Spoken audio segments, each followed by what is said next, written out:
ప్రపంచంలో కంప్యూటర్ రంగానికి కొత్త దిశను చూపిన మైక్రోసాఫ్ట్ రంగప్రవేశం చేసి 50 ఏళ్లు గడిచాయి. వీక్షిద్దాం నేటి చరిత్ర పుటల్లో.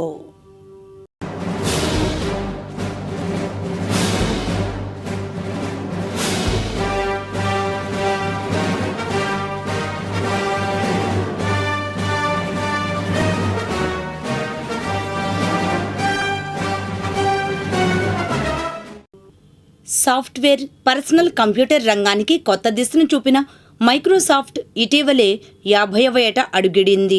సాఫ్ట్వేర్లోనే కాదు, ఇంటర్నెట్ సేవలు, క్లౌడ్ కంప్యూటింగ్, వీడియో గేమ్స్లోనూ తనదైన ముద్రతో దూసుకుపోతున్న దీని ప్రస్థానం ఓ చిన్న కోడ్తోనే మొదలైంది తెలుసా?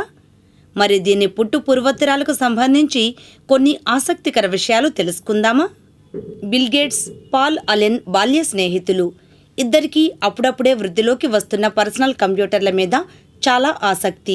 యూనివర్సిటీ ఆఫ్ వాషింగ్టన్కు చెందిన కంప్యూటర్ ల్యాబ్లో తెగ కుస్తీ పట్టేవారు. అక్కడి సదుపాయాలను స్వేచ్ఛగా వాడుకున్నారు.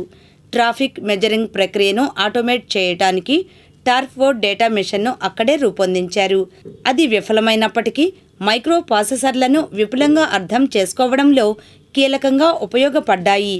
అది 1975. అప్పట్లో బిల్ గేట్స్ హార్వర్డ్ యూనివర్సిటీ విద్యార్థి, అలెన్ ఉద్యోగం చేస్తున్నారు. అప్పుడే పాపులర్ మెకానిక్స్ పత్రిక ముఖ చిత్రం ఇద్దరిని ఆకట్టుకుంది. దాని మీద అల్దేర్ 8800 పరికరం చిత్రం ముద్రితమైంది. అదో పర్సనల్ కంప్యూటర్ కిట్. దాన్ని చూడగానే పీసీ విప్లవం తథ్యమని, దాన్ని ఆదిలోనే ఒడిసి పట్టాలని ఇద్దరూ అనుకున్నారు. MITS కంపెనీ తయారు చేసిన ఆ పరికరానికి తెర లేదు. ఓ పెట్టెలా కనిపించే దీని ముందు భాగాన లైట్లు, మీటలు మాత్రమే ఉంటాయి. కాగితానికి రంధ్రాలు చేయడం ద్వారా యూజర్లు ప్రోగ్రామ్ చేసుకోవచ్చు. దీనికి ప్రోగ్రామింగ్ లాంగ్వేజ్ని సృష్టిస్తే ఎలా ఉంటుంది? బిల్ గేట్స్, అలెన్ ఇలాగే ఆలోచించి రంగంలోకి దిగారు. అప్పట్లో కంప్యూటర్ మెమరీ అంటే చాలా ఖరీదైన వ్యవహారం. అల్దేర్కు అదనపు మెమరీని జత చేయాలంటే మొత్తం కంప్యూటర్ కన్నా ఎక్కువ ఖర్చు పెట్టాలి. ఇక్కడే చిన్న కోడ్ అవసరమైంది. బేసిక్ కోడ్ను 4 కిలోబైట్లలోనే ఇమిడేలా రూపొందిస్తేనే అల్దేర్లో ప్రోగ్రామ్స్ను రన్ చేయడానికి తగినంత మెమరీ అందుబాటులో ఉంటుంది. నిజానికి ఇది కష్టమైన పనే. అయినా కాంపాక్ట్ డేటా స్ట్రక్చర్స్, సమర్థ ఆల్గోరిథంల వంటి రకరకాల పద్ధతులతో బిల్ గేట్స్ ప్రయత్నించారు. ఎట్టకేలకు చిన్న కోడ్తోనే అల్దేర్లో ప్రోగ్రామ్స్ రన్ అయ్యేలా చేశారు. ఇదే 50 ఏళ్ల మైక్రోసాఫ్ట్ కంపెనీ ప్రస్థానానికి నాంది పలికింది. కోడ్ను సృష్టించాక అల్దేర్ 8800 చిప్ మీద పరీక్షించి దాన్ని MITS అధ్యక్షుడికి ప్రదర్శించారు. అది విజయవంతం కావటంతో ఆ సాఫ్ట్వేర్ను వాడుకోవడానికి ఆయన అనుమతించారు. బిల్ గేట్స్, అలెన్ జీవితంలో ఇదో మేలిమలుపు ఘట్టం. మైక్రో ప్రాసెసర్స్, సాఫ్ట్వేర్ రెండు పదాలను కలిపి మైక్రోసాఫ్ట్ కంపెనీ పేరుతో లాంఛనంగా ఒప్పందం కుదుర్చుకున్నారు. తర్వాత మధ్యలో గీతను తొలగించి మైక్రోసాఫ్ట్ పేరు ఖరారు చేశారు. 1981లో పూర్తి స్థాయి కంపెనీగా అవతరించింది. ఆ సంవత్సరమే IBM సంస్థ మైక్రోసాఫ్ట్ 16-బిట్ ఆపరేటింగ్ సిస్టమ్ MS-DOS 1.0తో తమ పర్సనల్ కంప్యూటర్ను తీసుకొచ్చింది. మైక్రోసాఫ్ట్ 1990లో విండోస్ 3.0ను విడుదల చేసింది. అప్పటి నుంచి నేటి వరకు PC ఆపరేటింగ్ సిస్టమ్స్లో ఆధిపత్యాన్ని కొనసాగిస్తూనే వస్తోంది. బేసిక్ వంటి కంప్యూటర్ లాంగ్వేజెస్ ఇంగ్లీష్ లేదా ఇతర భాషల మాదిరిగానే ఉపయోగపడతాయి. కేఫ్లో కాఫీని ఆర్డర్ చేసినట్టుగా బేసిక్ ద్వారా కంప్యూటర్కు ప్రోగ్రామ్ రన్ చేయాలని, సమస్యను పరిష్కరించాలని లేదా ఏదైనా పని చేయాలని చెప్పొచ్చు. అయితే ఒక చిక్కుంది. కంప్యూటర్లు బేసిక్ను మాట్లాడలేవు. వాటిలోని ప్రోగ్రామింగ్ చాలా క్లిష్టంగా ఉండడం వల్ల అవి మాట్లాడే భాషలు సంక్లిష్టంగా ఉంటాయి, తేలికగా అర్థం కావు.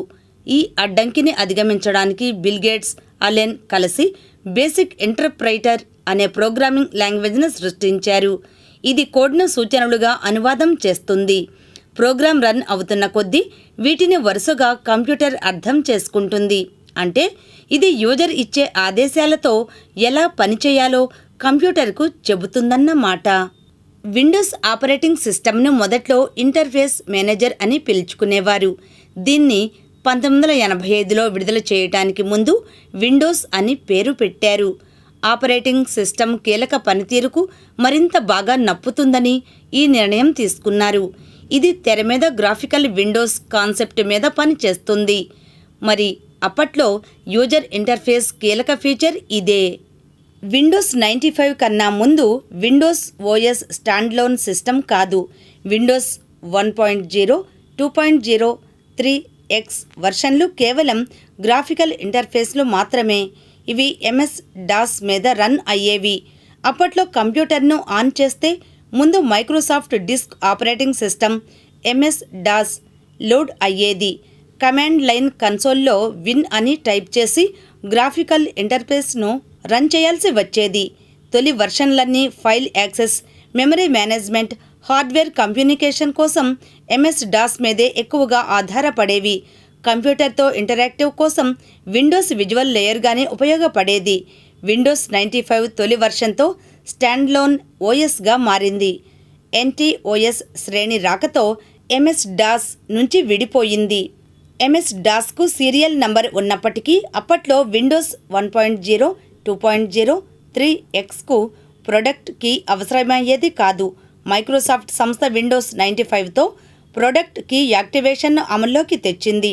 దీన్ని ఎంటర్ చేస్తేనే ఇన్స్టలేషన్ పూర్తవుతుంది.